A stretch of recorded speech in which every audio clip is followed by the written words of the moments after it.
Agora você ouve uma palavra de vida com o pastor Érico Rodolfo Bussinger.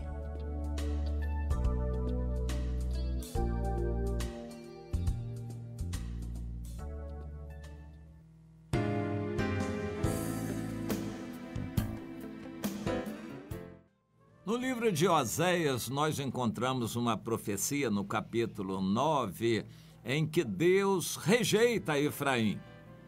E a nossa leitura agora é o que isso significa para nós à luz do Novo Testamento.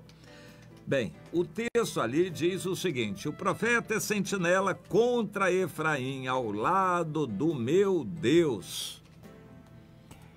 Por que Efraim? Toda a profecia é contra Efraim. Efraim era uma das tribos.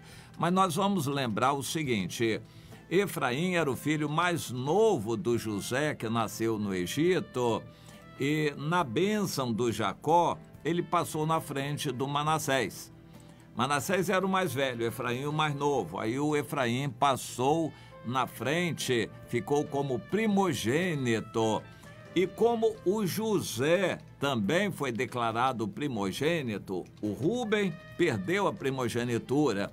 O José era o primogênito.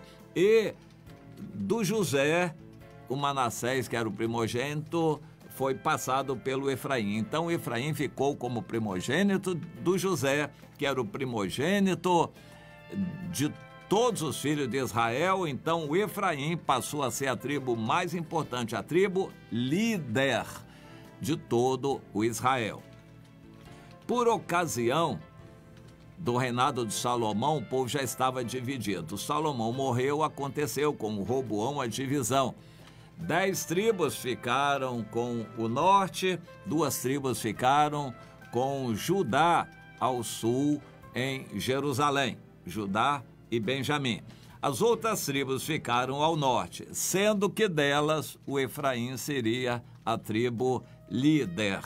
E Deus entende assim: quando Deus, aqui em Oséias, no capítulo 9, uma profecia enviada para Israel, reino do norte, Deus usou o Efraim como o símbolo, o representante de todo aquele povo de Israel, reino do norte.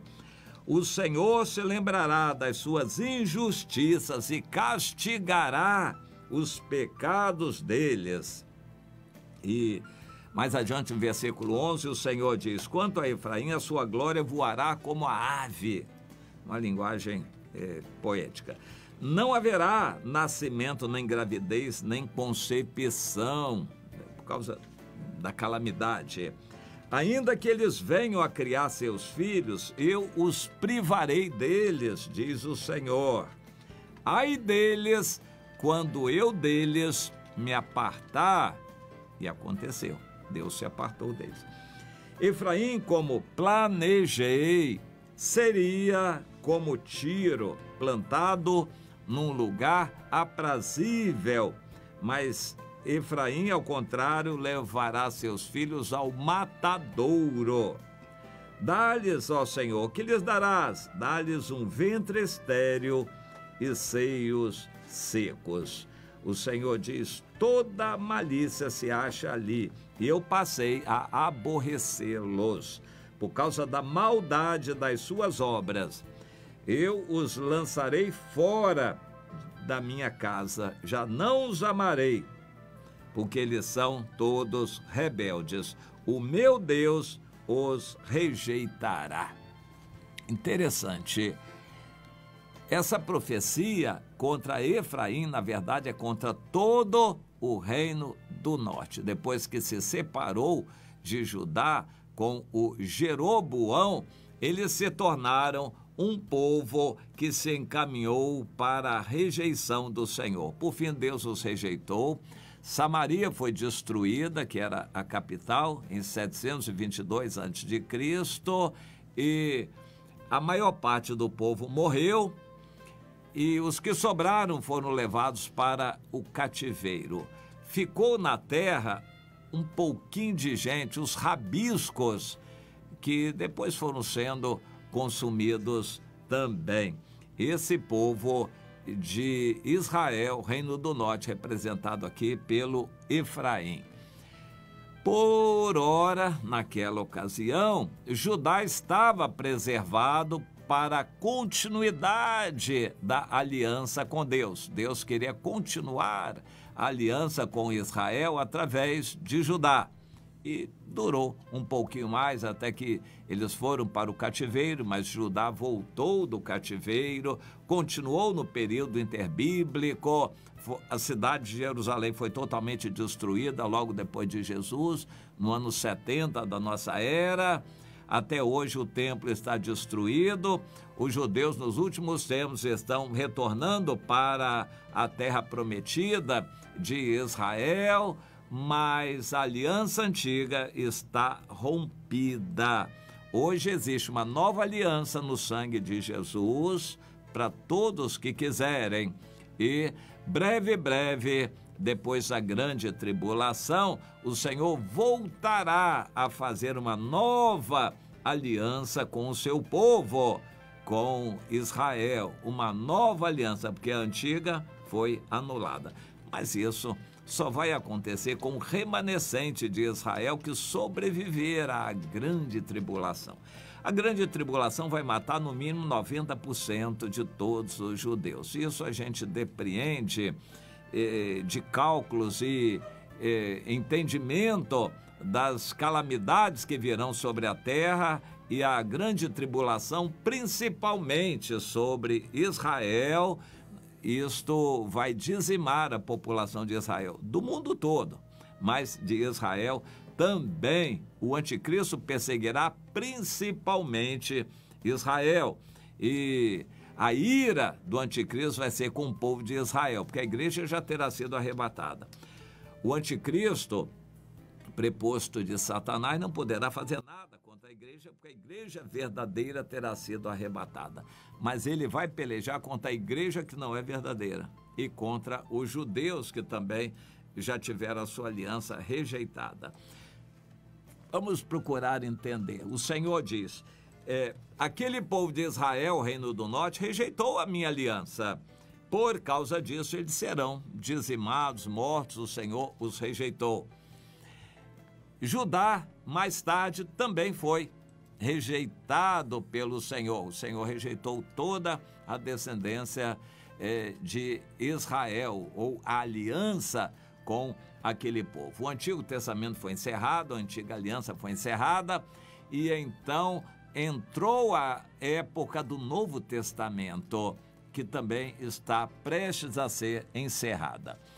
Tudo que foi escrito na Bíblia como lição para nós. Essa profecia não tem mais sentido, literalmente, para nós. Efraim, Reino do Norte, isso já não existe mais. Porém, tem um simbolismo espiritual e uma aplicação a nós muito importante. Deus tem um povo, ele separou os fiéis deste povo, ele preservou os fiéis, Judá, por algum tempo, mas ele condenou e rejeitou o resto. Hoje na igreja, Deus tem os fiéis, um grupo que ele quer preservar para avivar a sua noiva e arrebatá-la. O resto do cristianismo vai ficar. O resto é resto. Vai ficar no arrebatamento, não vai subir e vai ficar para a grande tribulação. Deus está rejeitando o resto dos cristãos que se dizem cristãos, mas que não se santificam, não obedecem, não buscam a Deus em primeiro lugar, não cumprem suas ordens, não evangelizam, não se santificam. Todos esses cristãos serão deixados. Deus os está rejeitando. No arrebatamento, essa rejeição vai ficar caracterizada. Deus vai levar somente os fiéis. O resto dos cristãos vai ficar. Vamos pensar no seguinte: o cristianismo é tido como a grande religião ainda do mundo. Somados os grupos católico e protestantes e evangélicos são, sei lá, 1,5 bilhão, ou perto de 2 bilhões de pessoas numericamente. Os muçulmanos são um pouco menos, mas já passam de 1 bilhão de pessoas também. São as grandes religiões do mundo hoje. Esse grande ramo do cristianismo é constituído de católicos, de ortodoxos, de protestantes, de várias denominações, os reformados e todas as denominações tradicionais, e os evangélicos, que são uma minoria dessa gente toda, que são aqueles como nós, mais ativistas espiritualmente. E existe um grande grupo neopentecostal que não se encaixa propriamente no grupo evangélico. Eles se dizem evangélicos, mas eles estão em uma outra categoria. No meu entendimento, aqueles que buscam a Deus verdadeiramente, sinceramente, em todos os lugares, em todas as denominações, são muito poucos. Mas somente esses vão ser arrebatados. Perguntaram a Jesus: mestre, são muitos que serão salvos? Ele respondeu: vocês tirem a conclusão. Existe um caminho largo, asfaltado, fácil, muita gente transitando por esse caminho. E existe um caminho estreito, apertado, pedregoso, difícil de passar. O que vocês acham? As pessoas vão preferir o caminho largo e fácil ou o caminho estreito e apertado? Bom, a resposta está dada. É só fazer observação e vocês vão ver. Na Europa, eu tomo a Espanha como referencial, mas os outros países são aproximadamente a mesma coisa da Europa. Católicos e outros, ateus, etc, etc.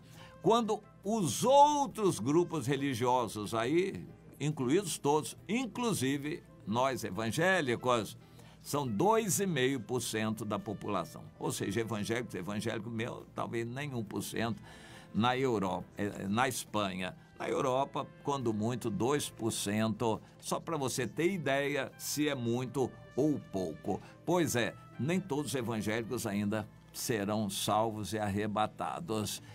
Os que serão arrebatados serão pouquíssimos. Deus está rejeitando os outros todos. Mas e que serve essa lição para nós? É o seguinte: você quer se perder ou quer se salvar?